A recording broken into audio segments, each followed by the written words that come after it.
What is up, heathens? How y'all doing? I'm doing pretty good. I hope you guys are doing all right. Tonight we have, of course, first up is comments. Comments of the day. Enough to face palm yourself into next week. Comments are coming at you, people.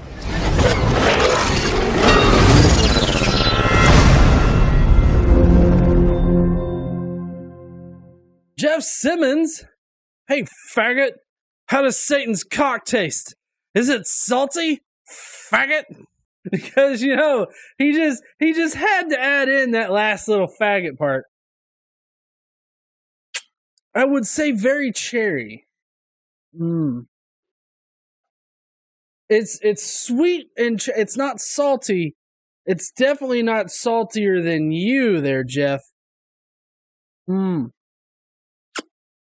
Yeah, it's not cinnamon. It's cherry. That's enough dick sucking.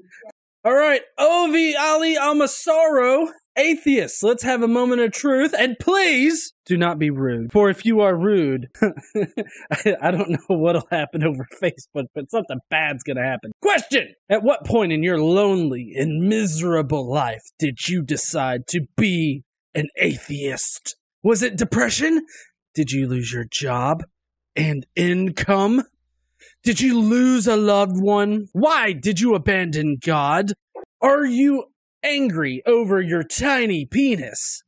Or because your lady laughs at your weak erection? Why abandon God? Please be polite. I can't even make it all the way through. Oh man, please do not be rude. Are you angry over your tiny penis? He's immediately rude. So at what point in your lonely, miserable life did you decide to be an atheist? Well, I don't have a lonely and miserable life. I have a pretty happy and full life. It's fine. I wasn't lonely and miserable when I became an atheist. So I guess I don't understand your question. Your question should really be questions because you got a lot worked in here. Depression. I have been diagnosed with depression, clinical depression, and I've worked for the past 3-4 years now to really overcome that. So kind of throwing it in my face here as a negative aspect as to why I lost faith in God. I actually lost faith before I was diagnosed with depression. But yeah. Did you lose your job and income? Nope. Had the same job for like 12 years. My income's only increased, so I don't know. Lose a loved one. I have lost some people in the past, but they did not cause me to be an atheist or anything like that. Although some people have lost loved ones and they, end up questioning their faith in their God and whatnot. And I think that's totally fine. That's a legit reason for you to question your faith. And personally, I think that, you should always question what you believe in. That's the only way that you can really come to, be in line with reality or comport with reality, questioning what you already think. Why did you abandon God or abandon God? I didn't abandon God. I abandoned the faith. I'm agnostic on God, so that's not me. I didn't abandon anybody. I didn't abandon anyone at all. Are you angry over your tiny penis? I'm satisfied with my girth. Or because she laughs. Hey, don't laugh at my weak erection. Why abandon God? Again, I didn't abandon God. Please be polite. I feel like I've been a lot more polite than you. I don't know why you got dick on your mind. I joke about having dick on the mind, but I don't really have dick on the mind all the time, at least as much as you do, to actually question me about my atheism and whether or not what you think is a tiny penis would cause me to lose faith in God. I don't know how that works out, but yes, our president does believe in God, and he's got a micropene. Thank you, thank you, Lady GE, for pointing that out. Here's another winner, Catherine. Brilliant, atheists. If you're not a fool, then please provide an honest answer to this. Hats off to you there, Catherine. I'll do my best. Why we can no longer see, even a single living. Sorry, I didn't recite that right. I'm sorry, Catherine. Why can we no longer see even a single living evidence of an ape-like human species nowadays walking around malls that go for shopping, while species of lower forms still exist everywhere?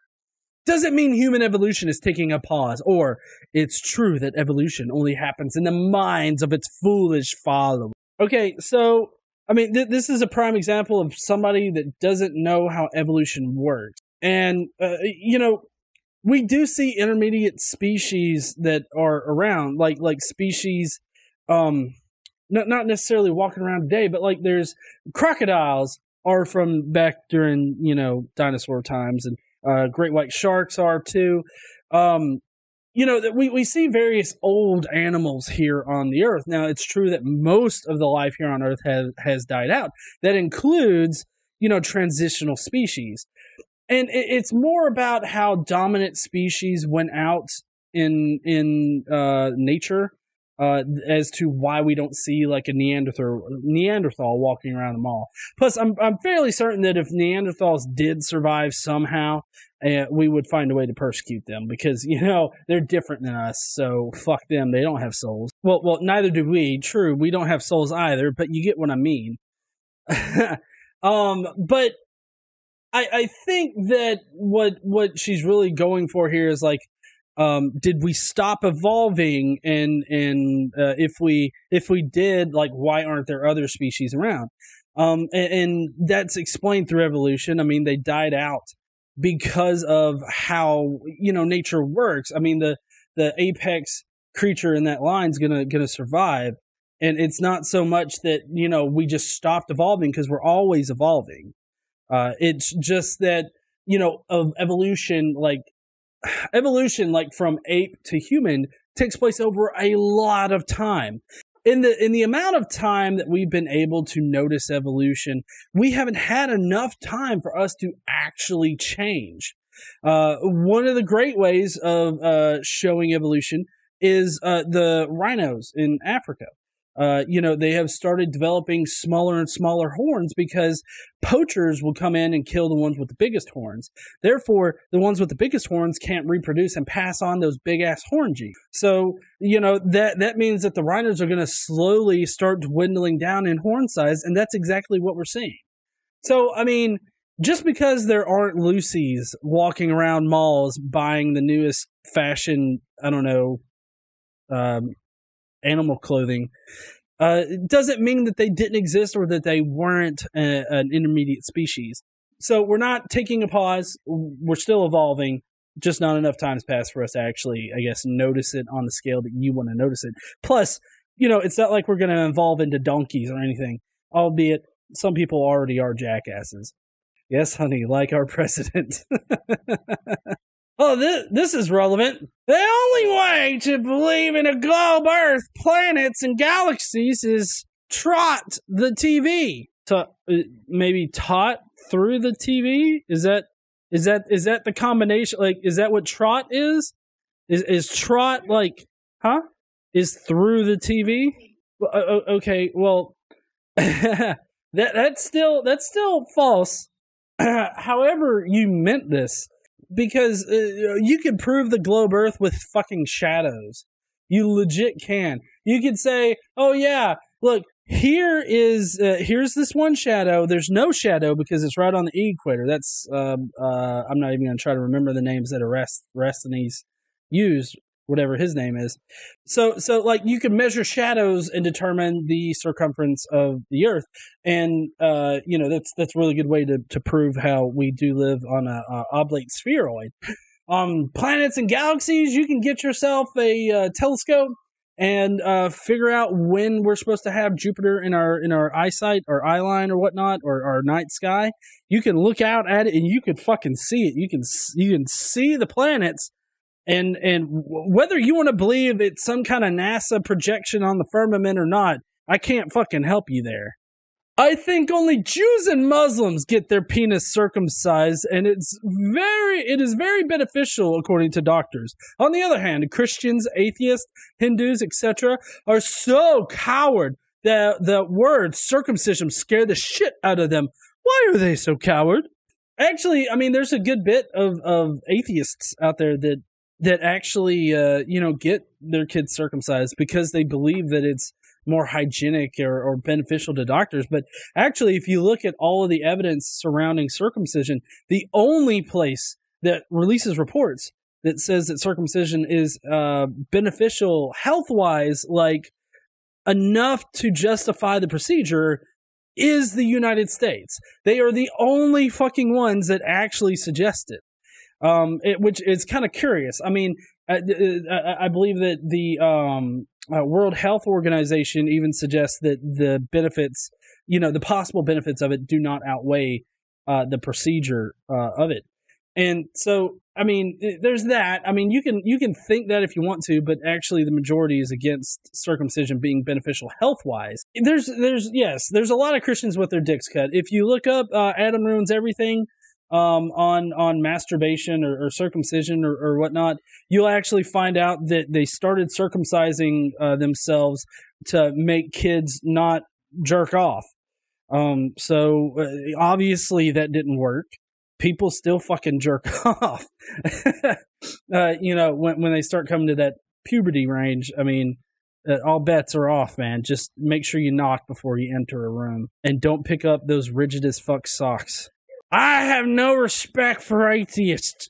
Your worldview is pathetic and juvenile. And then of course, I had this to comment about on it. You legit think that magic exists and snakes can convince people to eat fruit? Like, to call my particular view of reality as like pathetic and juvenile. I mean, honestly, you people think that God sneezed on the ground and created Adam out of snot dirt, and and it's just juvenile, like the types of things that you see in the Bible. It's just ridiculous to even say that atheists are pathetic and juvenile just by the mere fact that they are indeed atheists. So, yeah. Well, I believe that's all of the comments tonight. I hope that you guys enjoyed it. If you did indeed like this particular video, be sure to check out these other videos that are suggested by YouTube. Make sure you go down below and hit that like button, as well as leave a comment as to which of these comments are your favorite. Also, while you're down there, hit that subscribe button if you want more of this kind of content. Don't forget to stand up and use your voice. Bye, heathens.